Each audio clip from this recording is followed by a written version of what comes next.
Hello there. I'm going to be reading from a script, so do forgive me if I look away occasionally. But as Agent Stoolpigeon calls him, that failing Z-list journalist, who is still in court this week and who will be in court next week. There's been quite a number of people claiming that this tsunami of sewage is actually an attack on free speech. This tsunami of sewage has been in the newspapers and on YouTube almost every single day for the past 2 weeks. And it most certainly is not an attack on free speech. Well, this certainly isn't an attack on free speech. It certainly isn't about hurty words, because if it was, there'd be quite a few of his sheep in court right now for their comments that they've left on various people's YouTube channels for disagreeing with this Z-list journalist. This court case is about harassment and bullying. Okay, stating your opinion is fair enough. But when you spend almost 10 years holding a grudge and spending almost every day creating videos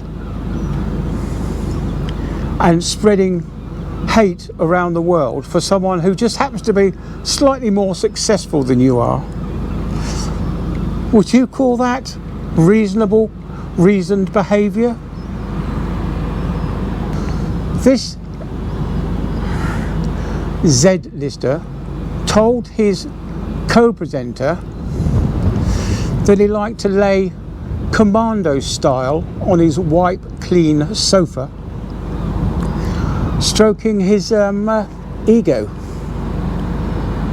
Can you imagine how that slight, petite weather girl felt after hearing such comments live on air? She must have been horrified. And I certainly don't call that free speech, do you? Can you imagine this Z-lister instructing his sheep to pile on the hate for whichever victim it is this week?